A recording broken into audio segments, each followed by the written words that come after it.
Hello. We're doing another episode. Yes, we are. It is timestamp 8:30 in the night, and we may be pretty tired at the end of this one, because it's probably going to be a longer one than we will usually make, so... Yeah, because unlike this one, we aren't having, a specific, order to them. Nope, we are going not only completely unscripted, but we have no set structure for this one, so be prepared for a lot of random tangents just coming out of nowhere. I've got my fan going, I got my water bottle, so we're ready to start this random discussion time. So, and let's start this discussion of fantasy about something that we both play, Dungeons and Dragons. Oh, Dungeons and Dragons. Probably the pinnacle of fantasy gaming. Mostly because it is, directly ripped from fantasy novels and all types of things that are relating to fantasy. I think it's also... I don't know if it's true, but I think it's the first instance of goblins, but I'm not sure. I don't think goblins were really as much ingrained in pop culture as they were until D&D came around. Right. And of course, with D&D came a whole slew of stuff like Pathfinder, Gloomhaven. I think the biggest thing it gave to us, D&D, is all the different creatures, the different monsters it created. Especially the now iconic character of the... Fireball casting wizard? No, well, yes, but no, I'm thinking of a creature. The frickin'... I am so dumb. Okay, hold on. This discussion has literally gone off the rails. This has already gone completely off the rails, but hey, welcome to our normal discussions. Every single day. Yeah, mind flayers you're talking about, though? No, I'm thinking of, the freaking... God, okay, hold on. Beholder, there we go. The Beholders. It's the first instance of the Beholder, and it's now a staple of the series. You can't have D&D without a Beholder at this point. Yeah, I'm surprised you're going to introduce the Beholder in our campaign, man. Dude, you're level 8. I know. Okay, moving on from D&D. Actually, no, let's... Pathfinder. So Pathfinder is what people like to call a quote-unquote clone of D&D, when actually Pathfinder is much different. Pathfinder, at its core, is a much easier, it's much easier for beginners, people who haven't ever played a fantasy board game before, or people who want to get into D&D but they want a slow transition into the more hard math of D&D. Pathfinder is much more about your role-playing style and what you say to people. So, I dang wish that I had known about this when I first started D&D. But if you get the right DM for D&D, they can prioritize role-playing much over the action or math elements of the game. But So Pathfinder, yes me, but Pathfinder has set scenarios that do the same thing. So there are differences, but there are similarities. Pathfinder, in its action and battle sequences, is much more similar to D&D 3.5 edition. Moving on, we have Gloomhaven. Now, I am the only one who has played Gloomhaven. Gloomhaven, you've left the call. He has left the call. Where did you go? What happened? What did you do? Alarm went off and the thing Welcome to alarms, folks. But anyways, that's what I was saying. Gloomhaven is like D&D, but with cards instead of dice. Now, The D&D like Yu-Gi-Oh. Yeah, God. In Gloomhaven, you get a character. All the characters are set in their race and class. The only thing that you really choose is their name. They have a set age, they have a set race, they have a set class, and they even have a set gender in most cases. So, when you get your character, you get a number of cards that you can choose from the level 1 card deck, as well as the X cards, which are cards that can be played at the first level and onwards. However, they're much more difficult to implement, and they're not recommended for first level players. Until you're more advanced at the game, you shouldn't really be using the cards. The point of Gloomhaven is that you are a group of adventurers who are, literally the first line said to you when you start a campaign is, everyone has to eat. Therefore, you become adventurers to get food so that you can eat. The whole point of the game is you go through scenarios, so there are set scenarios, where the whole time through, you use the cards you got at the beginning of the game to do attacks, movements, or healing yourself, healing others in some cases. But you can also use those cards to do different things, like add status effects to enemies, add good status effects to you yourself and your allies, as well as you can, in some cases, summon allies. So that mostly comes from classes like the Summoner or the Spellweaver. Now, there is a plot. There is a plot in Gloomhaven. It's a set plot, so every campaign will have this plot. Up until a split path will show up every now and again in the plot. And you don't always have to follow the plot. There are side scenarios. But the main thing that you need to focus on is the plot. There are also, you unlock different types of characters throughout the game. You can become a sun sun keeper. You can become so many different things. It's an interesting look into the type of things that can be made into a story. Now, the split paths make the stories completely different, obviously, but they do not deviate too far, or else they would have to make a bajillion scenarios. But I think the most interesting thing about Gloomhaven is that there are over 400 hours of gameplay. That's better than most video games. You're not wrong. But a big downside to it is if you're getting a physical set and you plan on having multiple parties, it is hard to. Because the only way to keep track of things is either by using the map in-game that you get in the box, or using some tracker apps. But if you're going to do multiple parties, you need the tracker apps, because there's only one use for each set, including opening character boxes and opening envelopes, which I'm not going to get into, because those are much more complicated than need be. So, that's just... I thought my remark about how it was like D&D but Yu-Gi-Oh! Was false. It kind of is still, though. No, I'm not joking. There's no... The enemies that you face don't have, and they're actually... Another interesting thing about it, just one more thing. The DM isn't even there. The DM is the game itself. It's not... The DM himself, the person who has the game and comes over to another person's house or makes the tabletop simulator game, he's a character too. He doesn't know what's going to happen next. He has to read through it. The only thing he does know is any special rules or conditions that may come up during a certain scenario. Or she. Anyways, that was a lot. Moving on. Yeah, that was a lot, and that just goes to show how much of an impact that Dungeons & Dragons has had on the world.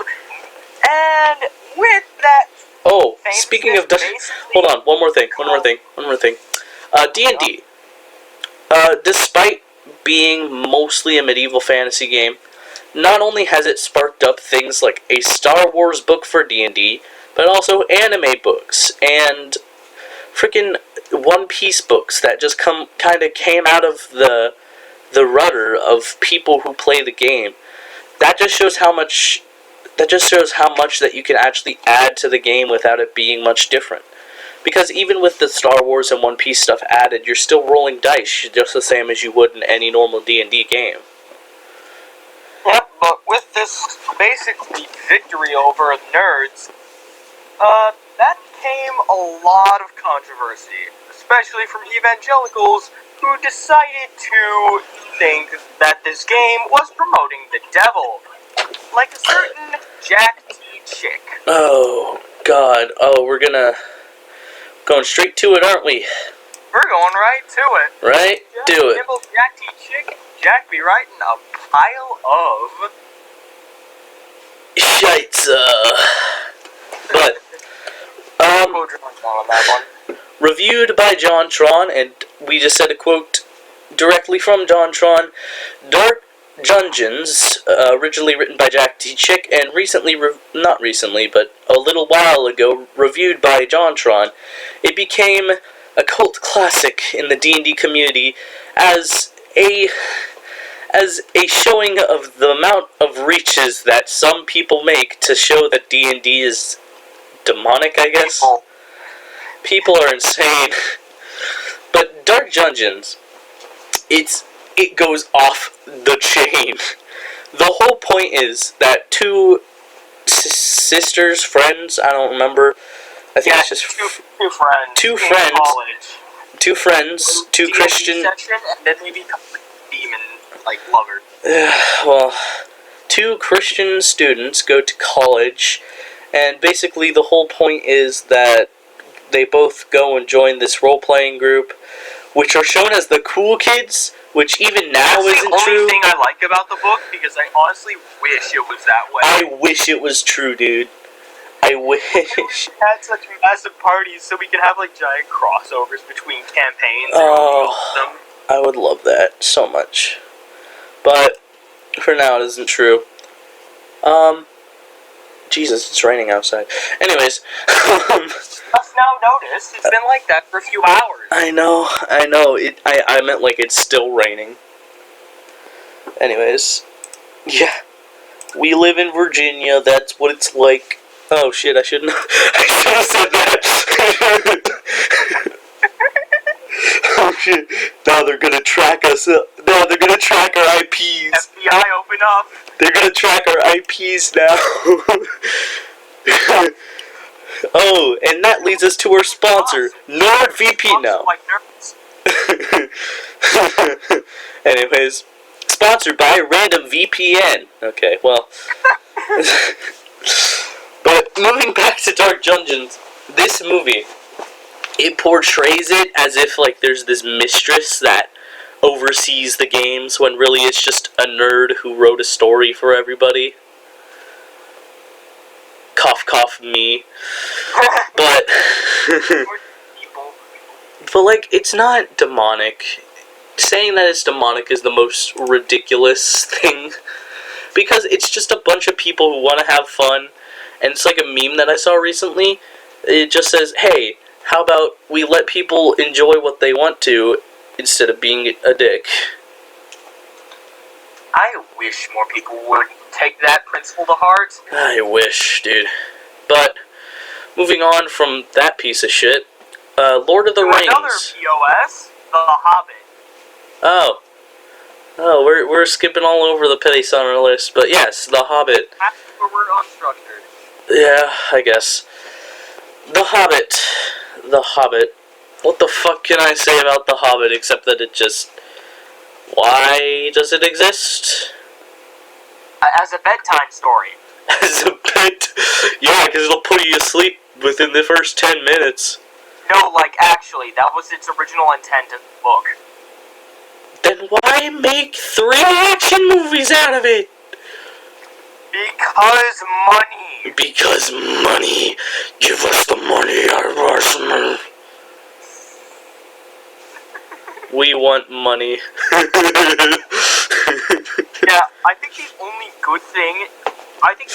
two good things that would have made J.R.R. Tolkien proud is the visual effects, obviously, Oh, yeah. and the inclusion of Legolas. Legolas is the best, dude. I mean, there's a reason why basically J.R.R. Tolkien himself had basically a man crush on him. I'm wheezing. The Banjo before anime.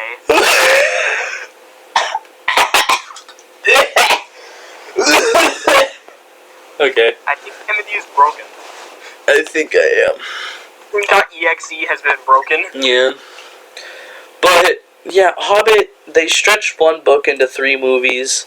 Not only that, but they literally made it into an action when it wasn't an action. So it was an adventure film. What? It was an adventure film, or at least it was supposed to be an adventure film. It should have been. Yeah. Moving on from that. Hindsight's always 20. You know what? Let's just move to its predecessor, Lord of the Rings, which is a staple in fantasy films. Because it doesn't... It's a genuine story. They don't beat around the bush. They don't do too much sidetracking. They go on their path, and there are failures, there are things that happen, and it's interesting, and it keeps your interest. And there are memes. There are memes that came out of it, like just... One does not simply make an adventure movie and not make it interesting. Because adventure movies are supposed to grab your interest and keep it. Because adventure movies in its right are supposed to follow the hero's journey. Adventure. An adventure, the hero's journey. Because, and I just realized we forgot about... Never mind. An adventure film, or game, anything, should keep your interest just because it is an adventure film. And the adventure should follow a structure, hopefully the hero's journey, maybe not. Maybe you found a new structure that you want to use. That's fine. Anything could be used to make an interesting adventure story. Yeah, actually, although one interesting thing before we move on is actually J.R.R. Tolkien, quite a few of his names are quite familiar to the names of dwarves that are actually used in Norse mythology. Mm-hmm. In fact, actually, he just up and used some names from Norse mythology. Uh-huh, yeah. Like, did you know Gandalf was a name from Norse mythology? I did not know that. Yep, but actually, speaking of good adventure films, one that may not seem like fantasy, but it does fit fantasy requirements, Indiana Jones. Oh, yes. Indiana Jones. Actually, you do kind of have to explain that one to me. I'm a bit confused why you're bringing it up. Well, it may seem like a stereotypical adventure film with good old hero punching Nazis, but it does contain various fantastical elements like the Crystal Skulls, the Ark of the Covenant, the whole Temple of Doom itself. Especially with from various different mythologies from all over the world. Especially with the added bonus of having literally the Holy Grail in one of the movies. Yes! The Holy Grail itself, which also gave rise to quite a few memes. Yeah, it did indeed. Which, you want to know something funny about the Holy Grail? What? Way back when I was still doing Christian stuff, because I used to be a Christian, I went to this thing that they called it, not confirmation, they called it Chrysalis. The whole point was we went to Caroline Furnace and we learned about God for a bit. Now, one year, while doing Chrysalis, the person, um, the person was talking about, like, outward appearances or something. So they showed a clip from Indiana Jones and the Holy Grail. The clip where he finds the Holy Grail, and he doesn't explain it. He just moves on. He just moves on to the next point. He didn't even say anything about it. He doesn't even explain. He doesn't even say anything about it. He just shows the clip, and then he's like, "All right, moving on." And it's like so weird. It's so jarring. Why did you do that? What? I don't go to church. Why? I'm so confused.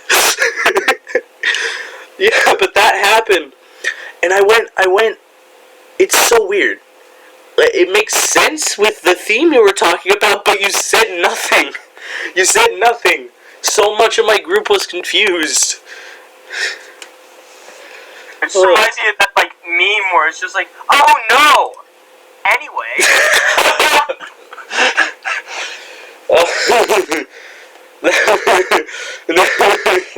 Holy Grail, we go to the Holy Grail of comedy film. Monty Python and the Holy Grail. Monty Python. A lot of you have probably heard of this one. Mostly because it's comedy gold. Freaking the part where he starts talking about coconuts and then they start talking about, like, freaking birds for half an hour. It's amazing. And then even better, every setup has a payoff. Whether it be comical or serious or whatever. And at the end, they start talking about birds again. Like, it's parallel to the beginning as well. That's, like, the beauty of it. And then the ending is so jarring. It comes out of nowhere. You wouldn't expect any of what happens. That's what I originally didn't like about it, but then I thought about it, and that's what honestly turned it into absolutely hilarious. It's even set up. You know, with the guy killing the guy who's making the documentary. Apparently it's just a bunch of guys doing, like, I don't know what they were doing. They're LARPing. Yeah. They're just LARPing. They're literally just LARPing. The entire movie is just a huge LARP. Especially with the evil bunny. I wish we could get into campaigns that in-depth. Or I wish we could just get into LARPs that in-depth. Oh, I would love it. Oh, man.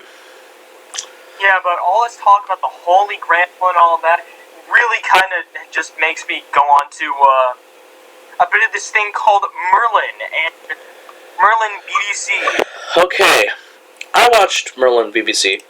I'm watching Merlin BBC. Currently, I'm on Season 3, Episode 6 of Merlin BBC. Now, the fact that I bring up Merlin BBC is because it's fucking beautiful. It is amazing. It is so well written. And, much like with Monty Python, every emotional, comedic, or story-wise setup has a payoff. Every single one, without fail. Sure, most of the episodes can be called filler, but every single episode will teach the character a lesson, or they will bring something new to the table for the characters. They will explain something about the world. The whole point, though, with Merlin, and it's about the mythological story of King Arthur, if Arthur and Merlin were the same age, and if Uther was still alive. Arthur in this is a young adult, basically, and same with Merlin. Now, the show revolves around Merlin trying to find his destiny, and then he's trying to protect Arthur. He's trying to fix the town, or there's some conflict that he needs to solve. And the whole show, nobody, like, suspects him for anything, mostly because he's a kid. And in this world, magic is forbidden from Camelot.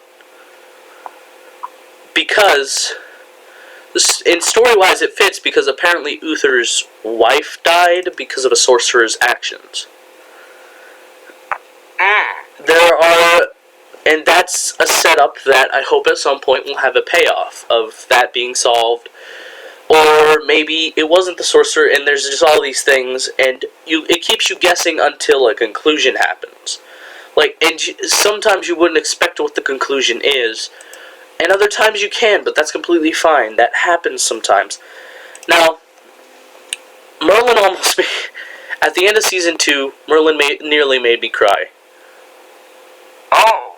It was beautiful. In the last few episodes of Season 2, and this will be complete spoilers, so if you don't want me to say this, Jack. Oh no. Say it. Okay. At the end of Season 2, and heavy spoilers right now, so plug your ears if you don't want to hear it.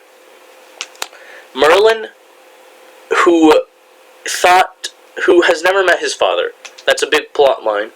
He has never met his father. He finally meets his father. But, at the end of Season 2, his father is killed. Oh? And it's only like a few days, but you feel his pain. By the end, you feel his pain. And the beauty of it all is that it works. Because nobody around him knew that this man was his father. So they gloss over it, which makes it even more painful. It's painful because you've been sticking with Merlin this long. You know his ins and outs. You know that he cares for others. The fact that he loses his father within a few days of meeting him is painful for not only him but the audience. I can understand that. The amount of emotional impact that can do to an audience is the exact reason why Avengers Endgame works so well. Because of emotional impact. That is a staple in good storytelling. It can be good or bad emotion. It could be a roller coaster of emotions, which is the best way of writing it. Or it could drive you through with good emotion and then dip. Honestly, that whole thing seems beautiful. If you have if you have 30 minutes of your time, sometimes 45 minutes, watch an episode. You can do it daily, you can start binging it. Whatever you do, don't forget one thing. If you're gonna review this show, watch it all the way through. Because the first few episodes go a bit slow, but that's because it's a setup.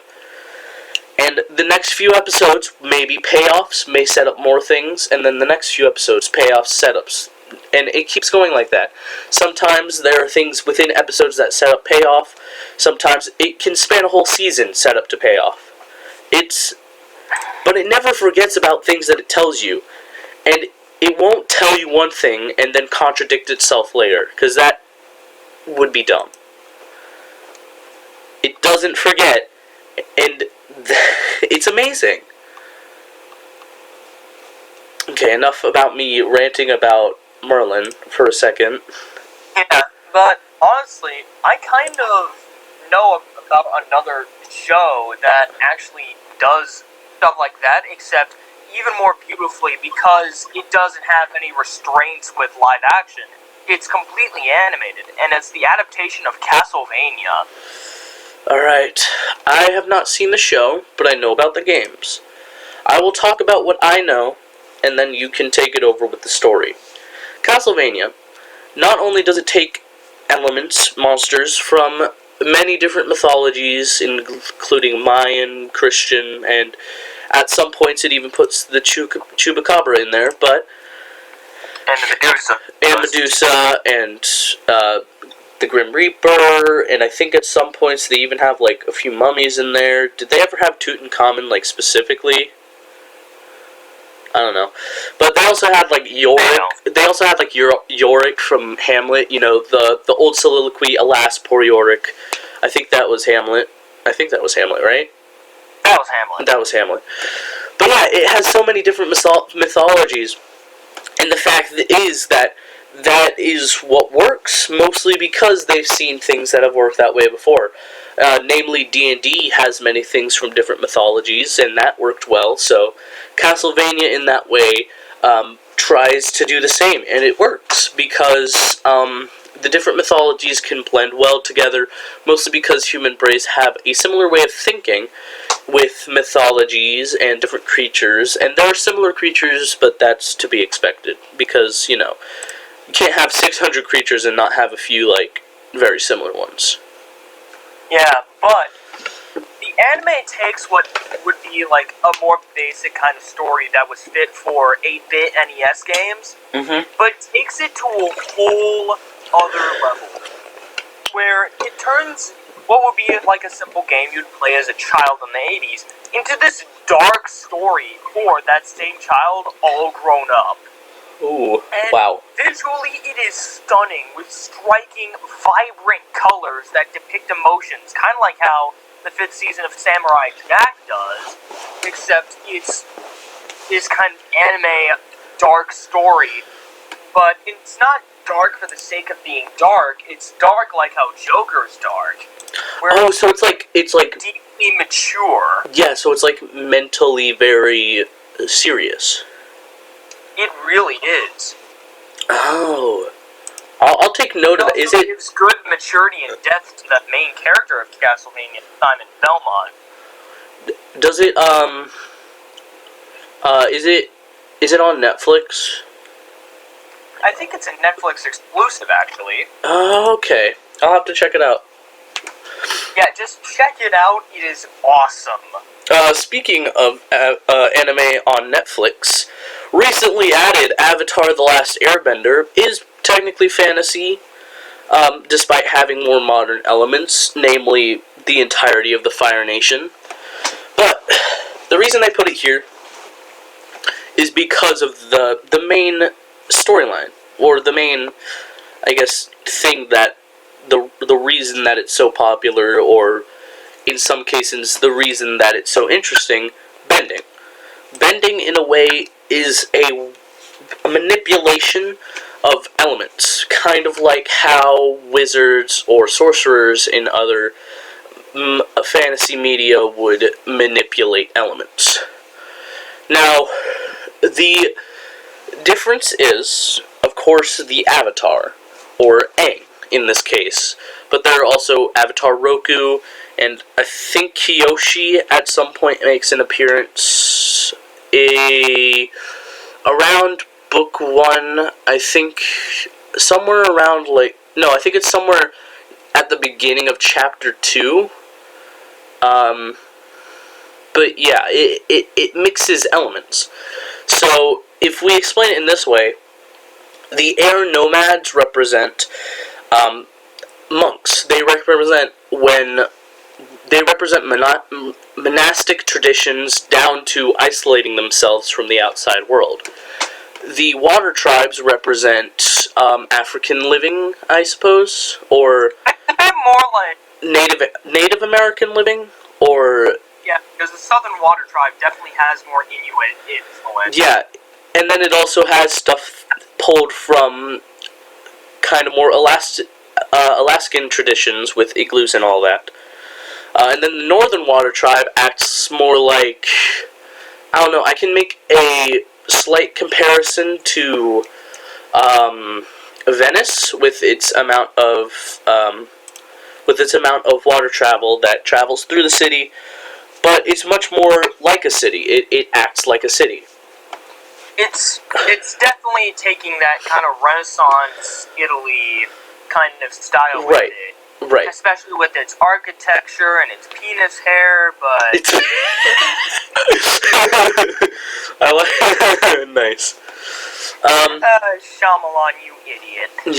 Yeah. But then the Earth Kingdom shows more traditional fantasy type elements with the medieval look.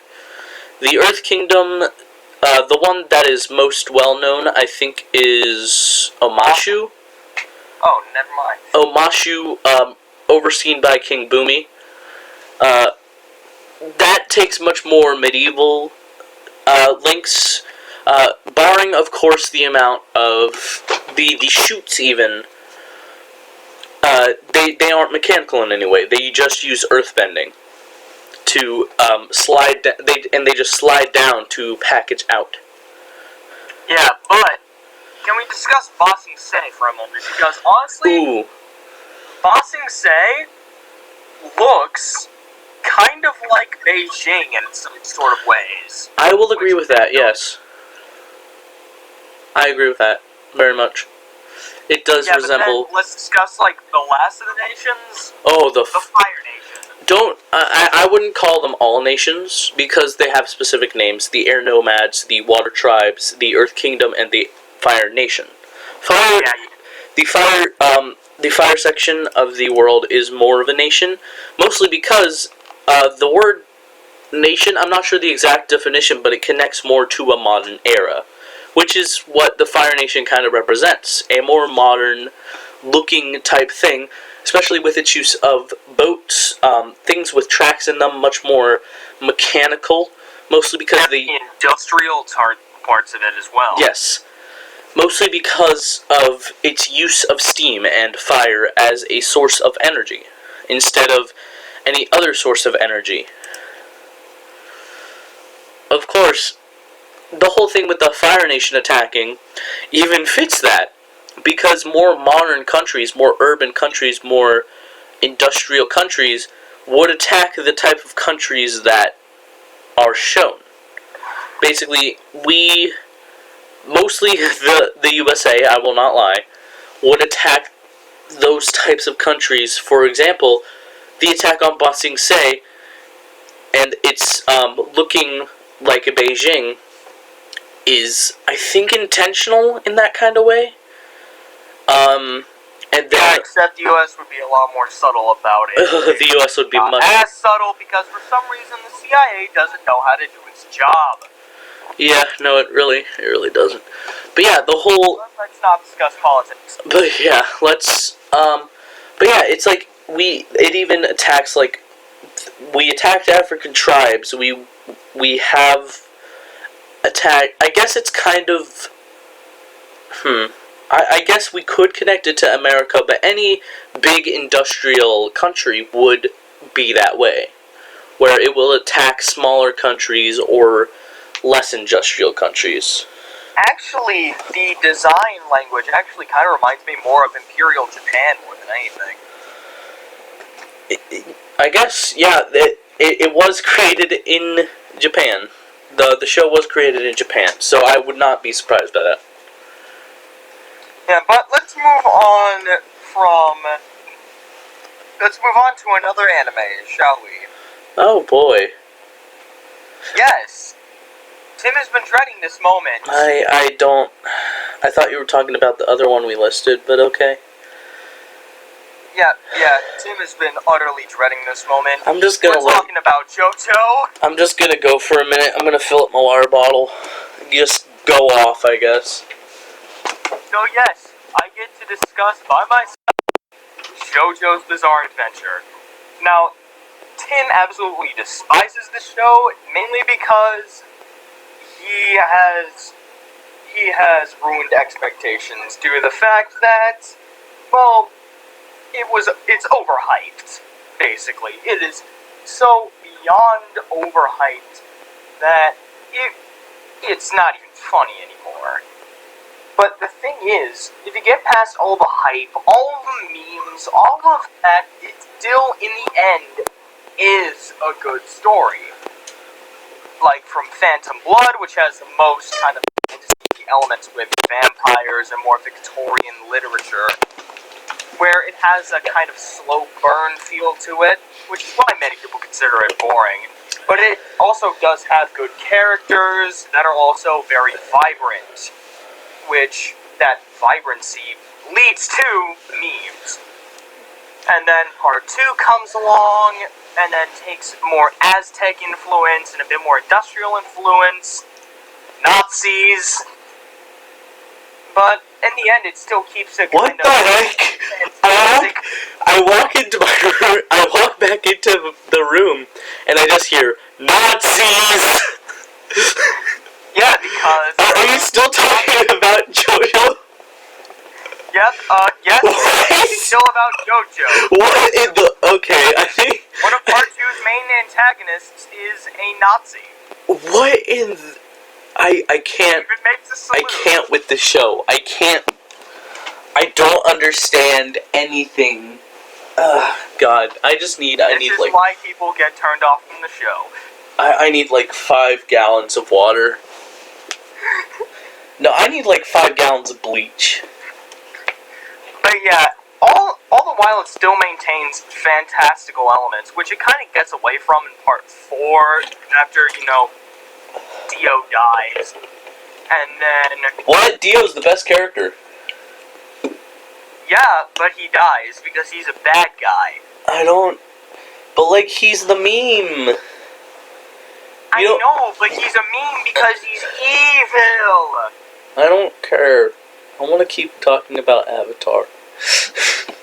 Yo, I didn't even get into freaking... Yo, I didn't even get into the characters. We literally only talked about the freaking 4 Ellen... Oh my god.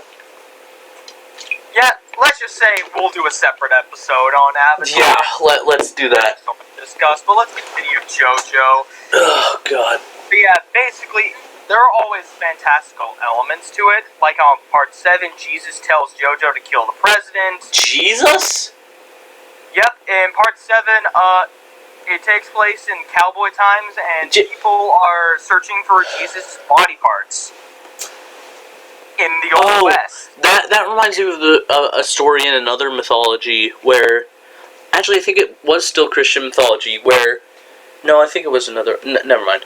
But in one of the mythologies, there's this guy who gets immortality, but then he's cut up into pieces and placed around the world. And they have to, like, bring him back together. And when the final limb is attached within the original mythology, it's a... I'm not even joking about this, stick with me. The last piece in that mythology was a golden dick. I knew it. And when it's reattached, he's finally reformed. I think that's how it's a similarity to that. But that also makes sense why it's Jesus, because they may have mixed up mythologies, I guess. But why in a Western... Hold on. Question. Jack. Question. Why in a Western style... Why in a Western style would they be looking for Jesus? Ask Rocky. He probably forgot. Oh my god, this is so dumb.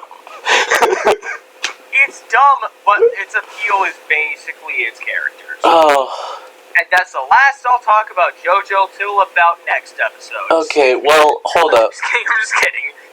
JoJo as a story, is it any good? It is good.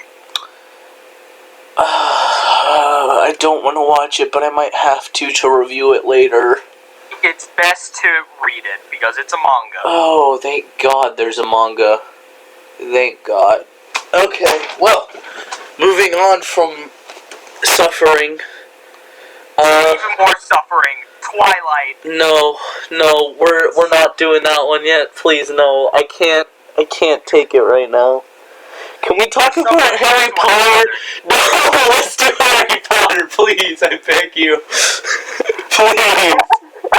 This is torture. Please let us move on to Harry Potter. God. I will kill to move on to Harry Potter, please. Fine, let's. Thank God. Okay, Harry Potter. I think... Cursed Child sucks. Cursed Child sucks. The musical... That's the only time we'll discuss it. Yes, that's the only thing we're saying about it. It just sucks. Let's move on. The musical, not the Star Kid one, but a musical made for Harry Potter for no reason other than to have quote-unquote diversity. They made Hermione, who in the book is described as white, black. Now that's what I call California. Now that's what I call bullshit. 100%. I know you want to have diversity, but make a side character or make another character black. Make a new character. Do anything you want. Don't make a known white character black. For the sake, it works sometimes. I'll be honest. In the Marvel comic universes, which know themselves as separate from the movie universes, in the movie universe, they've made white characters blacks. That's fine, because that's separate from the comics. But when you're making something that is supposed to be connected to its original source, make it the same, or at the very least similar. Don't just make... I don't know. This is for you, Gotham High. This is for... Alfred, a gay Asian? Yes, please do not ever do that. Yeah, but let's continue on to, like, actual, like, Harry Potter. Oh, Harry Potter. It's amazing. Harry Potter as a story, much like with all the good ones that I've talked about, has setups and payoffs.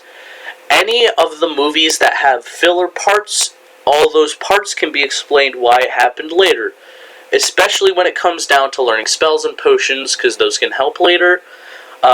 Much like with what happens with Felix Felicis or Liquid Luck. So it all comes down to having a setup and a payoff, as well as having fantastical elements like with magic, and then also having an explanation for Harry's lightning scar, and also having items that could help them along the way that they don't just forget about in the next movie. So it's all Time Turner. Unless it's the Time Turner, which, let's be honest, that would be super OP if they kept it for the rest of the series. It really would have been. So it makes sense why they got rid of that one. That's like the only one I'm fine with. Mostly because the Time Turner in that one was more used because Sirius need to be saved. So, and then also because it's stuck in a loop. The Time Turner is technically. It's stuck in that infinite loop of Harry's and Hermione's and Ron's going back in time, and then going back to where they were, and then going back in time. It's like this loop thing. I don't know what the theory is called, but I think there's a theory that says about that. But yeah, it's this whole thing. It's like it's like what happens in Bill and Ted. Oh yeah, Bill and Ted. That's good. Yeah, that's another. Let's not talk about that one. That's not really fantasy. That's more historical, I guess. Yep. And now, let's actually go to an older fantasy that Actually, hold on. very much adore. I think there's something you're forgetting, friendo, for Harry Potter. Really? Yes. Have you heard... I'm asking the audience, but also you, have you heard of a little theater company called Star Kid Productions? They have made a trilogy of musicals called the A Very Potter Trilogy. Now, the A Very Potter musicals are just parodies of Harry Potter. They take elements from any of the movies, and they just put them together, or they'll reinterpret one of the stories, but usually it's taking a couple of the stories from the show, putting them into one of the years of Hogwarts, and just doing that whole thing. So, the first one, A Very Potter Musical, it starred the original cast, and it would be the same for the sequel as well, but let's just talk about the first one for now. A Very Potter Musical, it took the story of Voldemort coming back from the dead, but it put it smack dab in year 2 of Hogwarts. And at the end, they still are able to, like, Harry still dies, but he comes back to life, and then they defeat Voldemort and all that. And the funny thing is, like, the whole thing is, like, completely hilarious. They are comedy musical makers, of course. And the whole parody is just, it works. It works not only as a comedy musical, but as a parody of something that already exists. Now, the sequel is even better. It not only does it take several other stories and mash them together. But it makes so many references to the original. There are payoffs that didn't happen in the original that happened in that musical. But then, and I called it a trilogy because it is a trilogy, they go off the rail. They go off the beaten path with A Harry Potter Senior Year. Now, oh, and by the way, the sequel is a prequel. The A Harry Potter sequel is a prequel of the original. Never mind.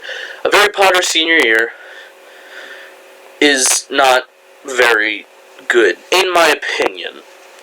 The reasons for that, there are multiple. Some setups that don't really have payoffs, which is not great. There was nothing really set up in the original musicals that there needed to be this one. All of the loose ends were kind of tied up, except for the Horcruxes, which they had in this one.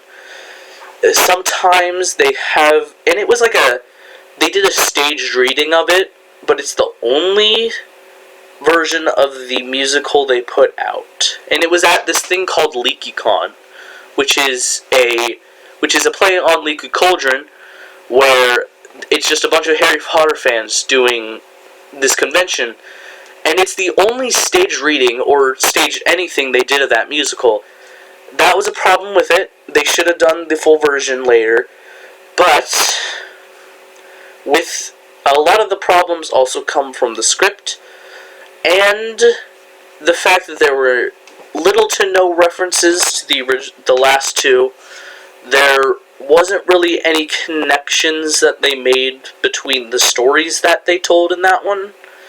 So it just kind of fell off. If I had to put them each in a score between 1 to 100, I would put the original A Harry Potter musical at an 85, A Harry Potter sequel at a 99.999 on 100, and then I would put Senior Year maybe at a 70-75. There are issues, is what I'm saying. Yeah, I can understand that. But I think we should take a small break, and we'll come back in right now. Alright. So next up we got the one, the only, the one created by George R. Martin. Yes, the one created by George R. Martin, where he kills every single character by the end of the series. It is Game of Thrones. Yes. I have not seen too much of it, but I have heard the outrages at the finale. I saw it. I hated it. Ooh, okay. List the problems. All of the character arcs get reset.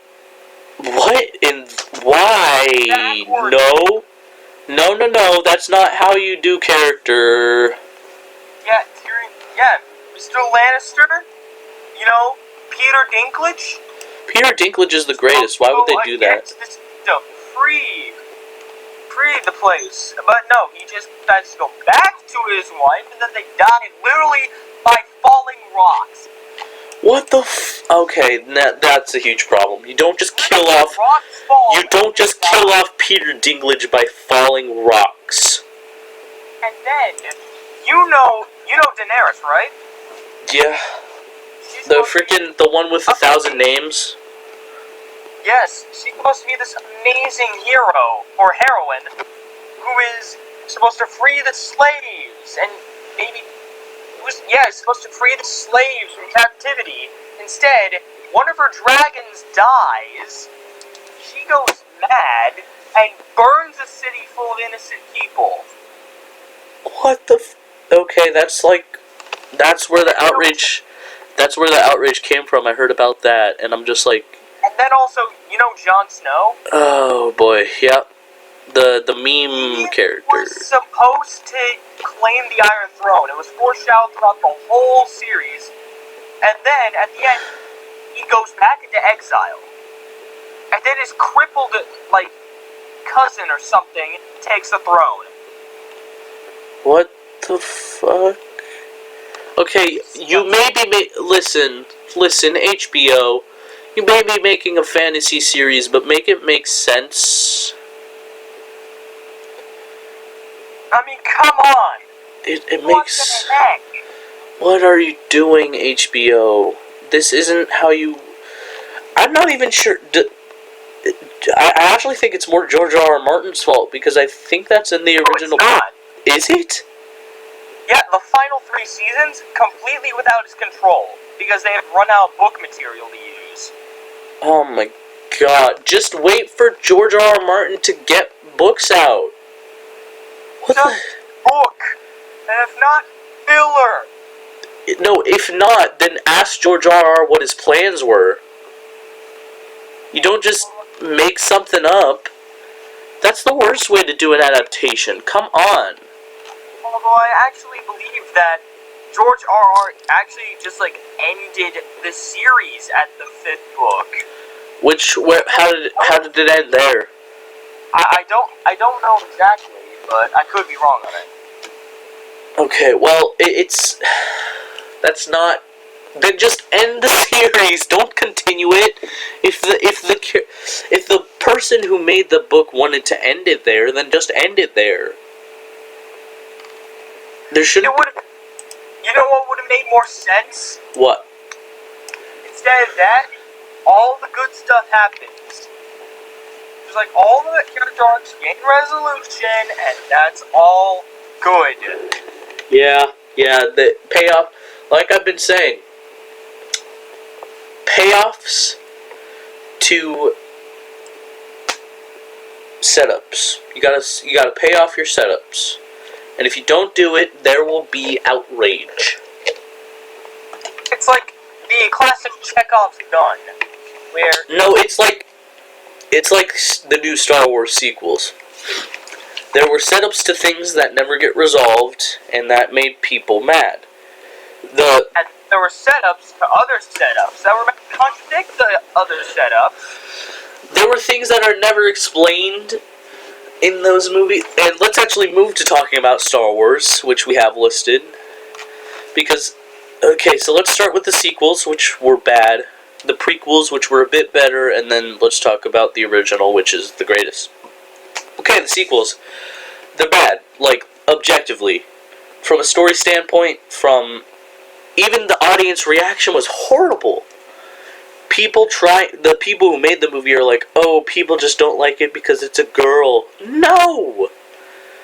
We don't like it because it's a Mary Sue. And before people start saying, like, talking about how, oh, Luke held his own against Vader, and he had barely any training. No, he didn't. In episode 5, he gets trounced. Literally, the point of that fight was that Yoda said he wasn't ready enough, and he wasn't. The fact of the matter is, Rey's a Mary Sue. It's a fact. Legitimately a fact. That Rey is a Mary Sue. She, without training, literally minutes, maybe a couple, maybe like within hours of learning that she has the Force, has nearly mastered it. That's a Mary Sue. She holds her own against Kylo Ren, who has been supposedly training for years. That's a Mary Sue. It's not a good character. It's not a compelling character. She doesn't lose her arm. She doesn't lose a limb. Every single other main character ever, even in the prequels, has lost a limb. Lose the limb. Even Rogue One is better than it. Because the main character, who, in fact, is a woman, isn't a Mary Sue. And people were fine with that movie. It wasn't bad, it wasn't good, it was fine. People didn't dislike it because it was a girl. They didn't listen. I liked it because honestly, it was a wee bit bland. It kind of was. It was like. Gareth Edwards is a good scene director, not a good character director. Yeah, there wasn't. There were problems definitely, but it's fine. People can enjoy it. If somebody said, "Hey, I kind of enjoyed Rogue One," I'm like, "Okay, that's cool." Like, there's no problems with enjoying that. Rogue One is okay. Not saying the same about Solo though, because Jesus Christ, what the fuck was that movie? L337. Oh, L3... Okay, I'm fine with L. He's amazing. He's a jokester. I love it. Come on. Isn't it supposed to be like a she? Is L a she? But he's the robot is voiced by a male, though. Oh, I have no idea. I think you're thinking of the... I think you're thinking of the... Got it wrong. I think that he was male. I might be wrong. I don't know. That is weird, though. But... Just whichever one was leading the droid revolution. Wait, are you talking about the droid from Solo or the droid from Rogue One? The droid from Solo. Okay, yeah, that was female. Rogue One is K2SO. Yeah, I was thinking the wrong one. Yeah. Yeah, that's the one that I said was funny and genuinely a good droid. But yeah, the one from Solo was female, I believe. But I think the biggest problem people have with Solo, is that Solo's supposed to be a good... Like, he's supposed to be a good, flyer. He's supposed to be good at, what's the word I'm looking for? Piloting the ships. He's supposed to be a good smuggler. He's supposed to be a good pilot, but at the beginning they show him, like, he's, like, not good. And he's only good after they put the AI in the Millennium Falcon, which makes a lot of implications as to what his skills come from. And then, here's what my main problem with Solo is. Oh boy. They made him too heroic. Oh, yeah, definitely. He's supposed to be a dang scoundrel. He's supposed to be the anti-hero. Make him an anti-hero. We don't need every single Star Wars person to be a full-on, heroic, fucking madman. Oh, also, I think another big problem with the sequel trilogy, the first two, yes, they were male leads. Yes, it was marketed towards men, but that's because they're action-adventure films, as well as fans. You know what?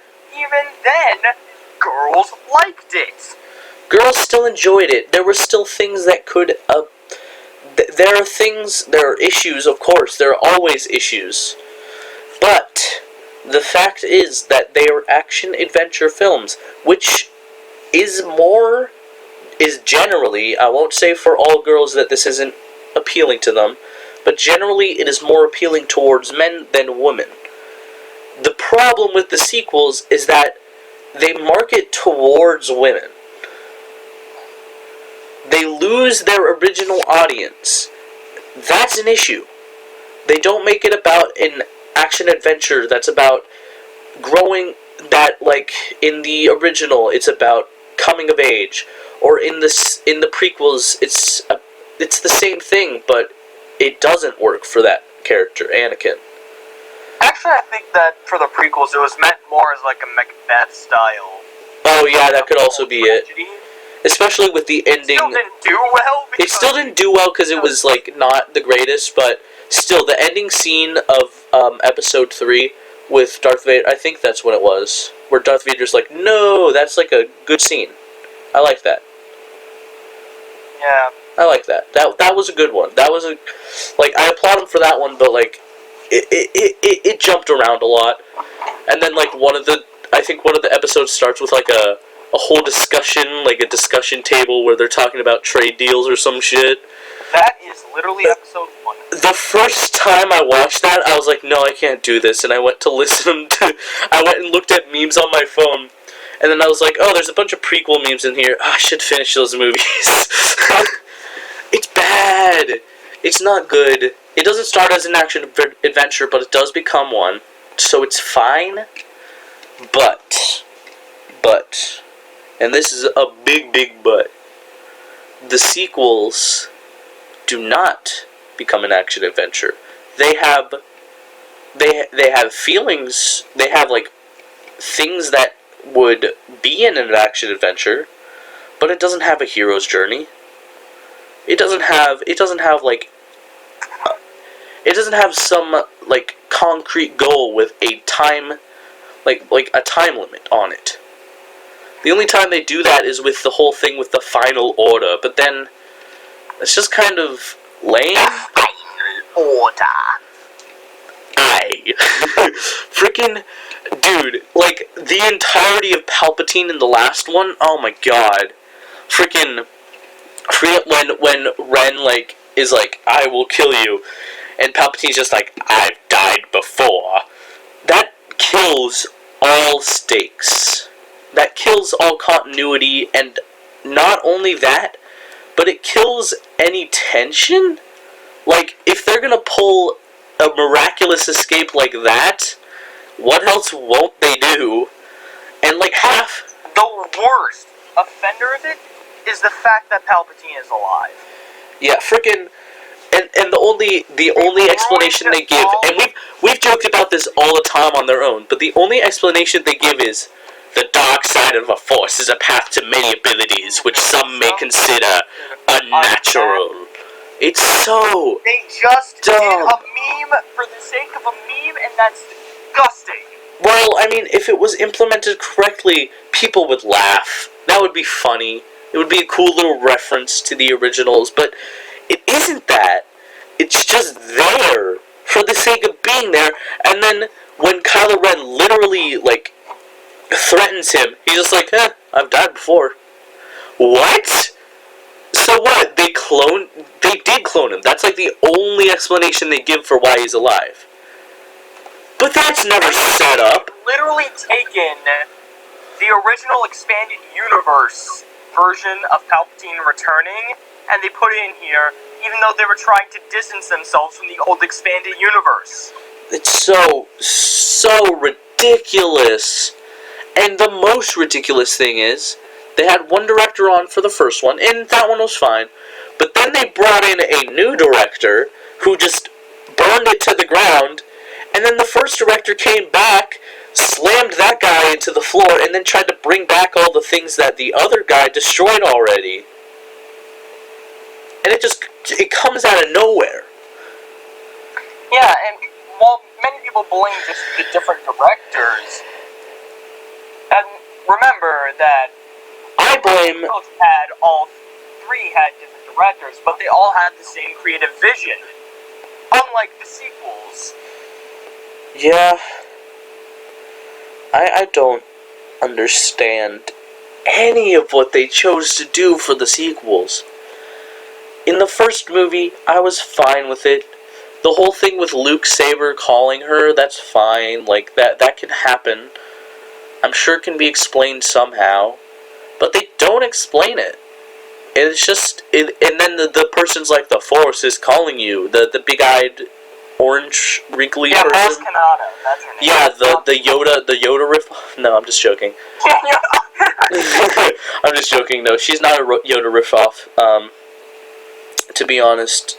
But then they pull, like...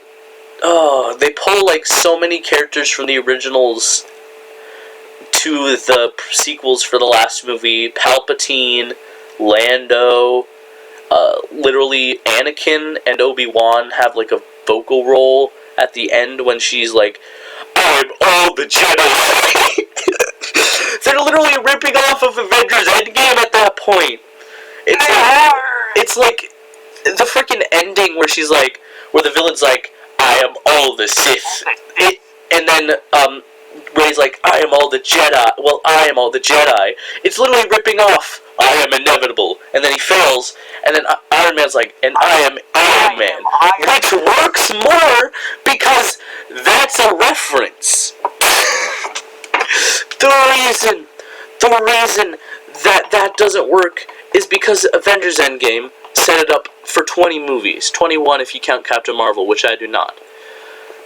I don't either. But they only had 2 movies for that one. 8 if you count the originals, which I do not. Because Rey is a whole new character. She should have her own arc.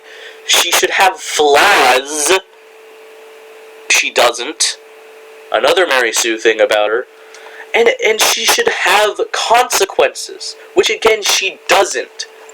Despite, like, even Luke's death, Han's death, Leia's death, all that is, like, barely a consequence. Because they forget it after, like, a while.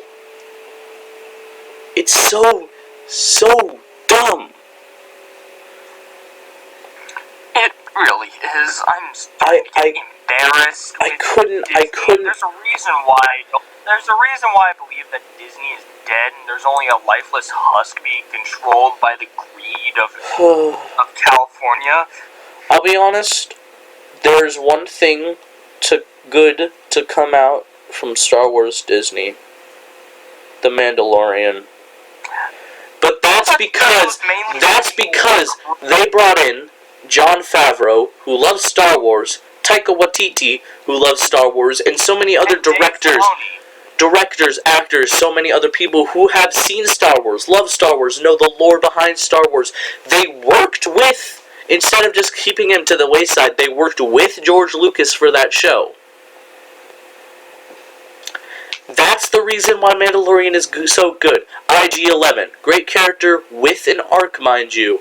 Mandalorian even has an arc. The person, the strong person, the person who was I don't remember her name right now. The person who was played by an MMA fighter. I don't remember her name, but you know who I'm talking about if you've seen the show. Yeah. All of the characters have an arc. Even the person who runs the guild has an arc.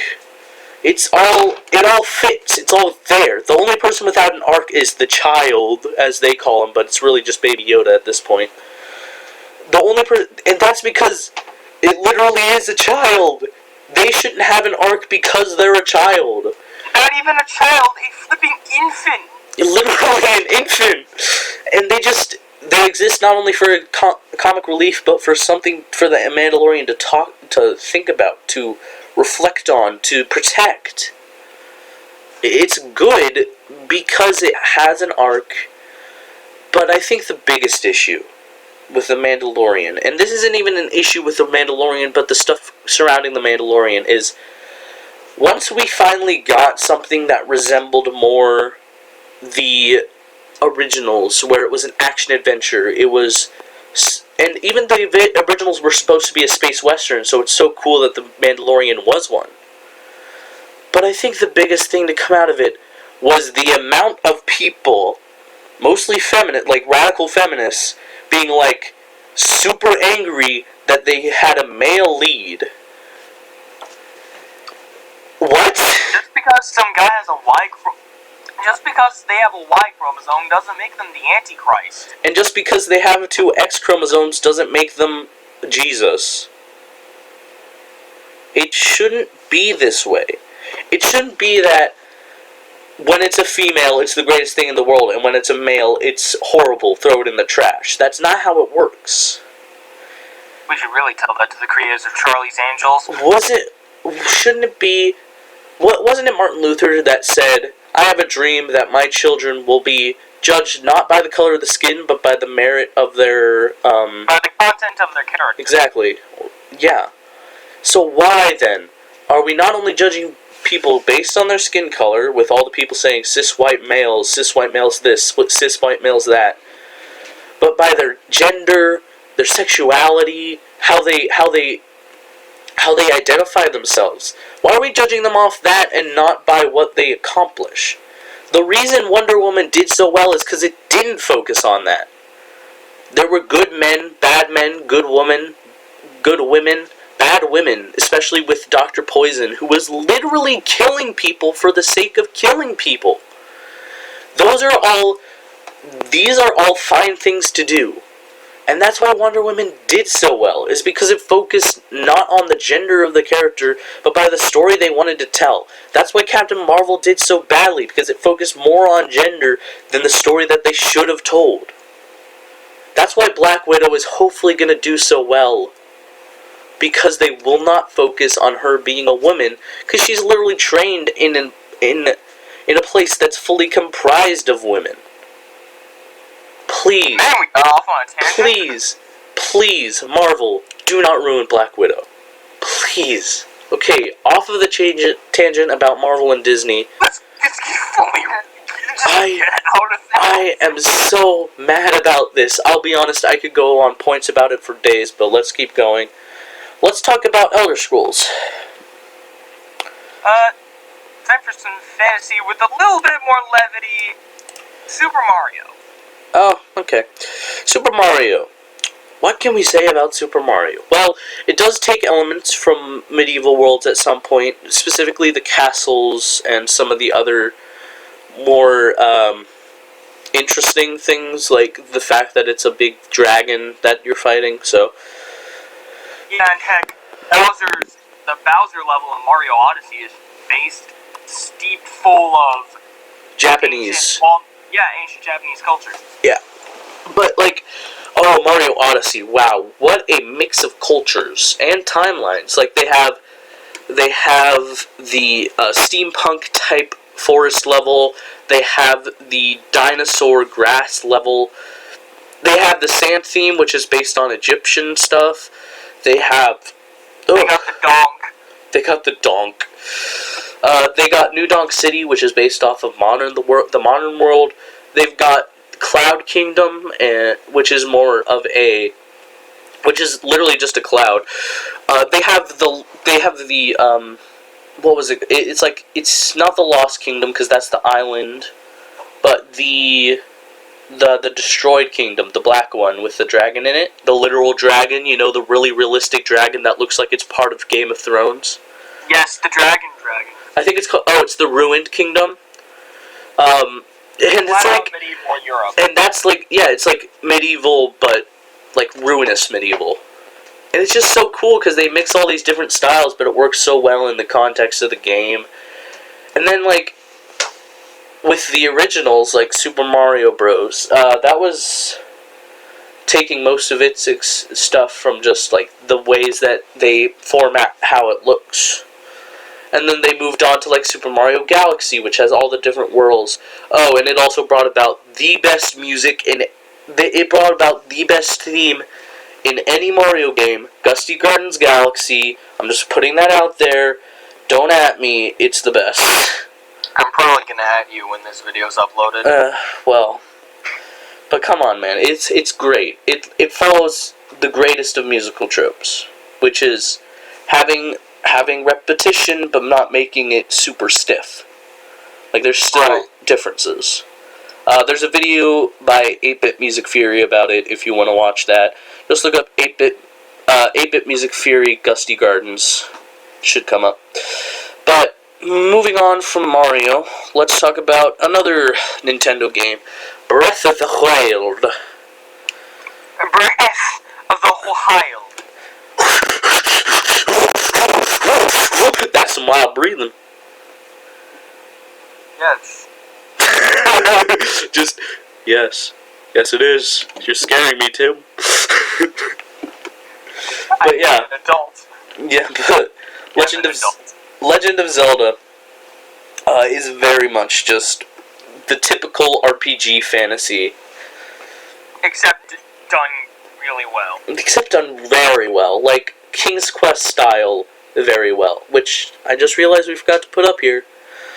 But yeah, you've heard of King's Quest, right? Actually, no.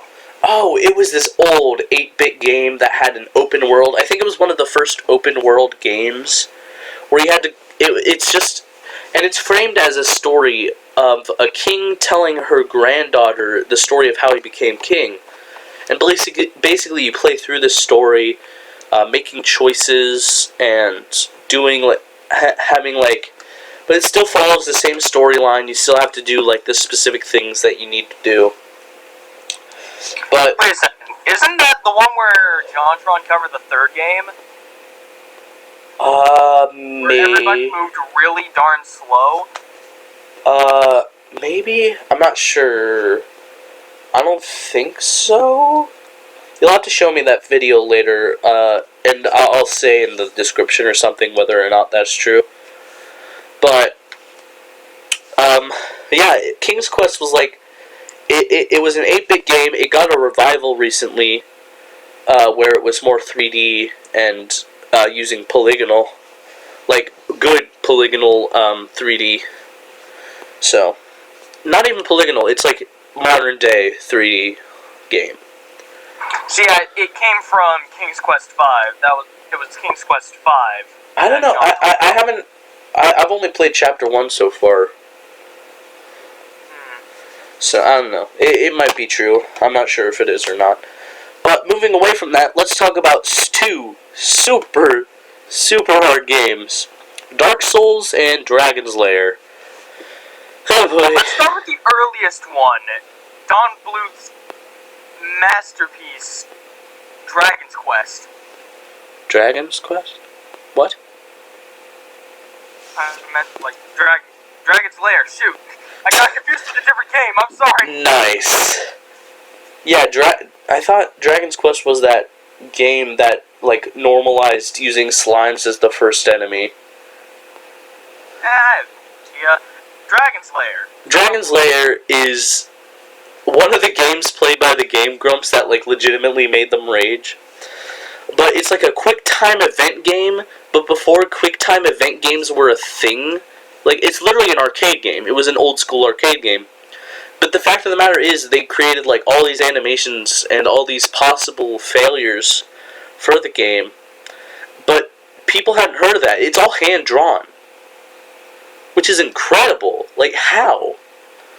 It's amazing. It's genuinely great. It's a good. Yeah, did a good. It was a really good game.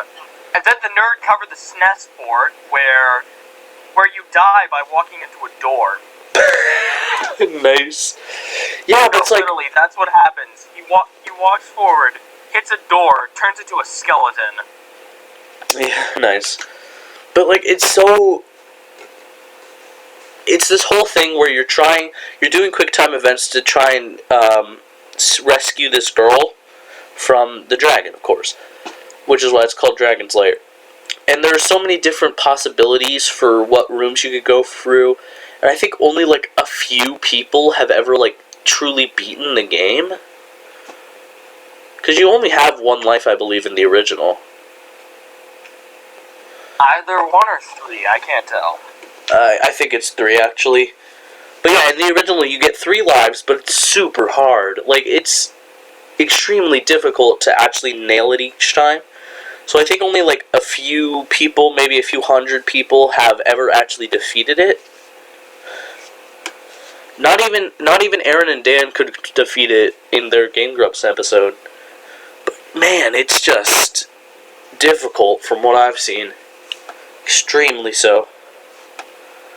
You know, actually... Yeah. About the Grumps... The Gronks? The Game Gronks? The Grumps. The gaming Grumps. The game, da dam dam da dam bam bam. Nickelodeon. Yeah. What? I don't know. But that reminds me, one game that we actually kind of forgot actually contains fantasy elements. Sonic 06. Oh god, fucking... Time for more suffering. Sonic 06. God. Sonic 06. Mephiles, Iblis. That whole storyline makes no sense. Solaris. The whole thing with that flame, and then, like, it's so out of sync. Like, you'll get a scene that's, like, a few years before another scene, or, like, a few days before, or, like, a few days after another scene, and then you'll have, like, and then you'll skip back and forth. Like, nothing's in chronological order. Yeah, I think this was actually, like, at the beginning of the hot Memento craze, because Memento had released a few years earlier, and everyone was trying to do this out-of-sync storyline that except made Memento so popular, without getting what made that storyline right. Yeah, it just feels awkward. It just doesn't work. But I do understand what Sega was trying to go for, trying to reboot the franchise into far more of a realistic environment, which is why the Eggman robots, it's why Eggman looks like a man. Yeah, except it looks really shitty, is the problem. Like, Yeah. you say that they tried to make it realistic, but then you literally go into Dr. Sand's Botnik's eye near the end of the game. I am Sans Undertale. Look into my eyes. It's so incredibly dumb. The freaking I love the part in the real-time fandom they did of it where it just flashes on screen. Oh, in this part, Sonic saves Elise from a droid, but there's literally no cutscene or gameplay to prove that, so I'm just putting it here. It's so incredibly stupid. Why not? Why not show that? Why not show that? Oh, and then the incredibly One. what? They make so many memes out of their real-time fan dubs. I think the most popular was their one in Sonic Adventure 2. I've come to make an announcement. Sonic the Hedgehog. It's a whole thing. We've referenced it several times in this series. I think people get it at this point. But it's just Sonic 06. It's a mess. It's a mess. The two words I use to describe it are wasted potential. Oh, most definitely. It could have been good. Like, people have... I think there's this guy named Garrulous64 who made a fix of it. He did a couple episodes where he was like, let's fix this game. And he does. Technically, it may have taken more time and a lot less loading screens, but it would work. As a game, it would work. Yeah. I mainly just referenced it because it's not on our list. I mainly just referenced it because you said the grunts, and all I thought was just Yep. Moving on. One that we actually forgot to put on the list is Kingdom Hearts. Final Fantasy with Disney. Oh, yeah, pretty much. But I think it works in the first two games, Kingdom Hearts 1 and 2, I mean. Not any of the side games or Kingdom Hearts 3, which completely froze away the point of Frozen. I get that, pun. I get it. What? What pun? I didn't make... You said they froze away Frozen. I said throw away. Oh! I thought you said I don't make a pun every 5 seconds, Jack. I'm not you. You're the pun guy. You're the guy who make pun. You literally found a pun out of something that wasn't a pun. But oh my gosh. Yeah, I think I'm just that guy. Yeah, you are just that guy. But I think the biggest problem with Kingdom Hearts is its story. The story is like ridiculously difficult to understand. You literally have to play every game to understand anything at all. Especially freaking like freaking King whatever his name is from The Little Mermaid said. I think his name is like fuck, what was his name? It's such a it's from mythology. Shit. King Triton? King Triton, thank you. King Triton, he's such a... Oh, he even says himself, you cannot... Oh, gosh. Yeah, he says something about, if you do not know, you cannot understand. So it's like, hey, if you don't know every little detail from all these games, you will not understand anything. It's literally a subtle nod to that, I think. Like, you just have to play everything. You just do it. If you're gonna get into Kingdom Hearts, just play all of them. It may cost you like a couple $100, but it may cost you a couple $100, especially to buy the original systems for the original games. But like, it's worth it? Question mark? Maybe, maybe not. It's just, I don't know. Kingdom Hearts, man, it's weird. They're full of long, unskippable cutscenes. Yeah, all of them. Oh, you know a movie... Speaking of games... You know a movie that has a lot of fantasy elements and is also in a huge series of movies? Chronicles of Narnia? No. Doctor Strange. I would call that a fantasy film, I'll be honest. Because it has probably the most fantastical elements, besides Thor, which we're not talking about because it suck. But... not really, but... it's not... Thor 2 sucked, Thor 1... Oh yeah, Thor 2 suck, Thor 1 fine. But Doctor Strange is the most I would say the most fantastical movie, mostly because it takes, much like with Avatar, it has the monastic traditions. So it's good. It works as a fantasy-type film. Mostly because Doctor Strange is supposed to be fantastical, even in the comics. It is. I think, I read the original comic where it's like, behold the strangest hero of all. Yeah, I think, oh gosh, I think Bonanza Cucumber Patch did a really good job in that one. Yeah, and then, shout out to Linkara for reviewing the first issue of Doctor Strange's little adventure. Yeah. Very being nice. But let's move on to more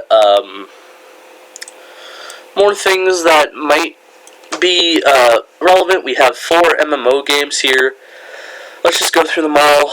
Dota 2, League of Legends, World of Warcraft, and Smite. I haven't played, I've only played one of these, I'll be honest. Honestly, I haven't played any of them, but fuck. I've only played Smite. Basically, LOL is pretty neat, WoW is Leroy Jenkins, and Smite is third-person shooter, but with mythological figures. Now, the reason I like Smite, actually, a lot better than most mythological games, is because it actually is the true mythology of the characters. Like, with Thor in the comics and in the movie, it's fine for Marvel, but if you're gonna take that Thor and call him the Thor, that's just untrue. Which is why Magnus Chase, which was written by Rick Riordan, which we should have talked about now that I'm thinking about it. Damn it. Rick Riordan, we'll talk about him soon, but the reason that I like his series Magnus Chase is because he takes the Norse mythology and he actually uses the mythological actuality of the characters. Like, Thor isn't this big, strong guy, and he shouldn't be acted as such. He's the god of thunder, sure, but he's not the strongest. He shouldn't be acted as such. The strongest is probably Tyr, or maybe even Hela in some ways, so...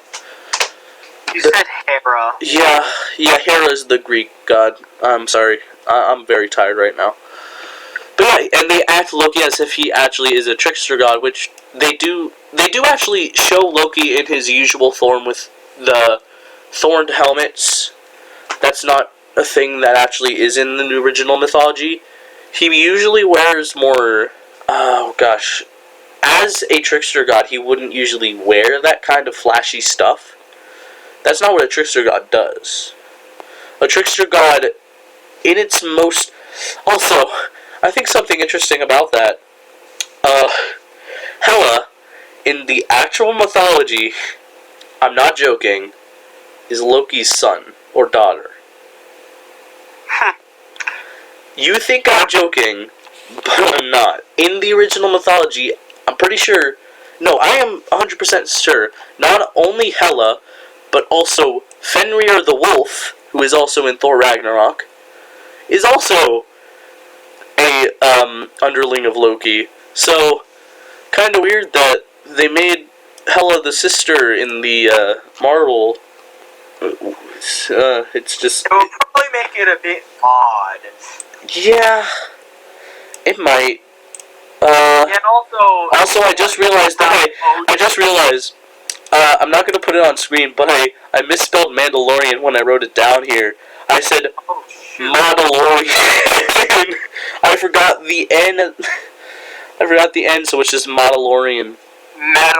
Mandalorian. Jesus. But yeah, what about Norse mythology, like how Odin is not a neglectful father. Odin shouldn't be acted. A bit more of a loner. He and a kind of trickster archetype. Odin.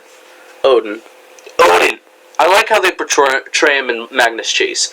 He is not neglectful. He actually, usually he would be overseeing Valhalla, but in the books he's like out and about. He's doing his own thing. That's what he would usually do.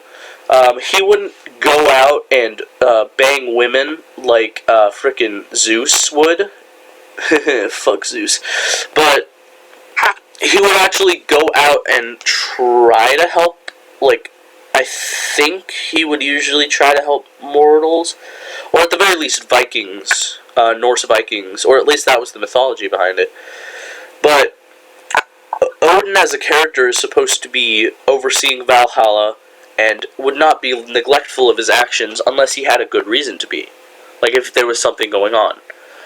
Much like with what they do in Magnus Chase, it's this whole thing that Ragnarok is coming, something's going to happen. I don't like that they never brought up the Sword of the Summer, I'll be honest.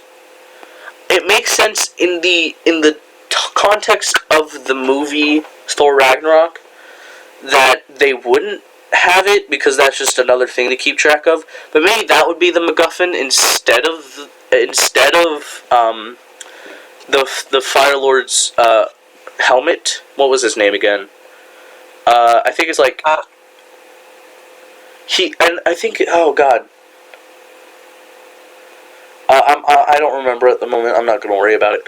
But the reason that the Sword of the Summer should have been it is because that's what actually starts Ragnarok, is by that guy getting the Sword of the Summer, because it lets him destroy basically anything, including the gods. So, yeah, that fire giant. I don't remember his name right now. Yeah, I'm not going to worry about it. But the reason that the sword... Yeah, in the original mythology, that's what starts Ragnarok, him getting the Sword of the Summer. And the plot of the first book by Rick Riordan, Magnus Chase, or at least the first Magnus Chase book, is called Magnus Chase and the Sword of the Summer because they're trying to prevent Ragnarok. I should explain the Sword of the Summer, shouldn't I? You really should.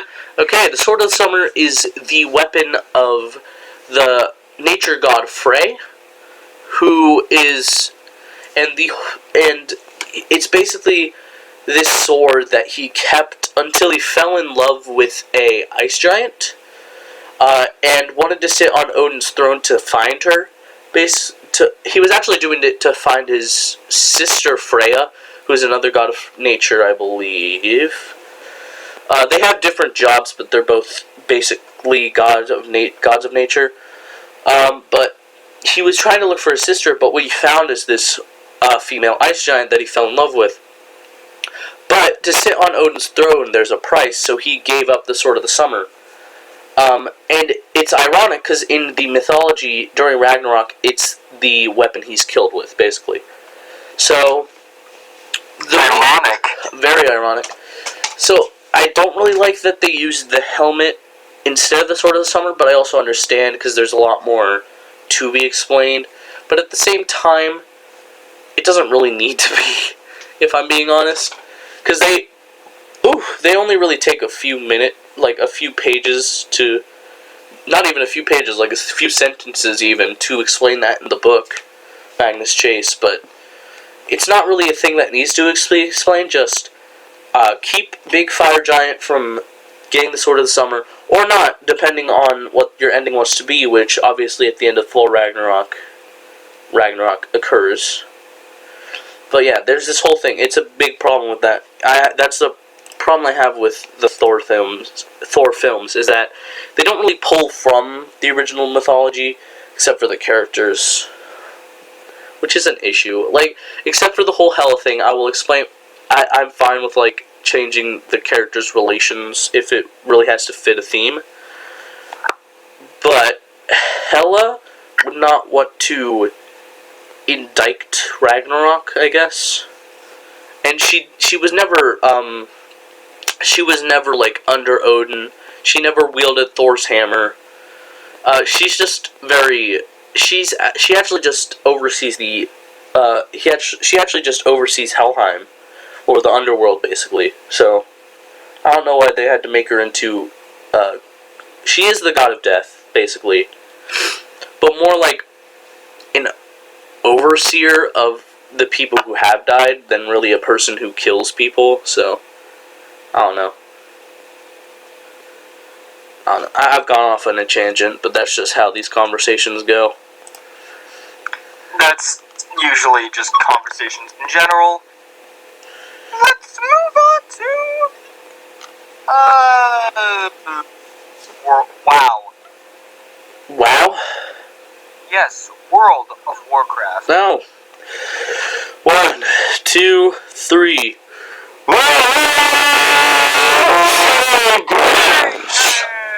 Alright, yeah, we got it. We got it done with. Yay. Alright, that's all we needed to say. Okay, moving on. Okay. Do you have anything else to say about it, though? There are now 2 versions. Okay. Normal World of Warcraft, and now there's this thing called World of Warcraft Classic. Also, did you know that... Oof. Did you know that Loki once made a ship out of toenails? Or not Loki. No, Loki. Man, a ship out of toenails? Yeah. Like, toenails made out of dead people. If Baldur was alive, he'd be very confused. Yeah. Yeah. There are a lot of different gods, I'll be honest. Too many in Norse mythology, I'll be honest. There are a lot in Norse mythology. There's a lot, period. There's a lot to know about mythology in general, really. But Norse mythology is the most interesting to me, mostly because of how many stories are there.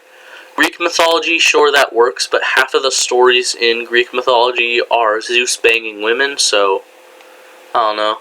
Zeus can't keep it in his pants. He really can't, can he? But actually, let's go, and our final point will be... Actually, no, not our final point. Maybe. I'm not sure. This is getting kind of long. But yeah, let's just make this the final point. Possibly what I think is the most influential story of all time.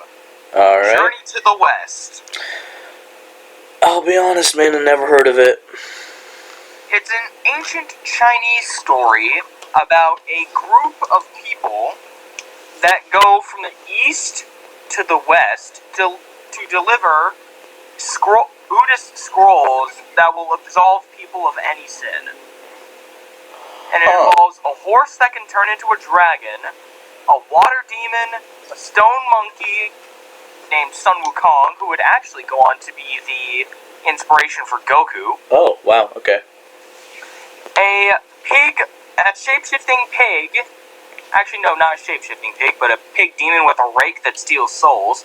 And a normal Buddhist monk named Tripitaka. It follows a very episodic format, each with deep, actually pretty complex characters with very vibrant personalities. Kind of like JoJo, but not as vibrant. Ugh, JoJo. Read the manga, it's better. I'm sure it is, but, like, I don't want to have to pay for that as well. Because I'm already paying a bunch for the One Piece books, which I'm nearly done with my collection. Like, I'm catching up to where they are currently in Japan, but, like, I don't want to have to start reading another series. I'm probably going to reread One Piece soon. Because, you know. Probably find them online.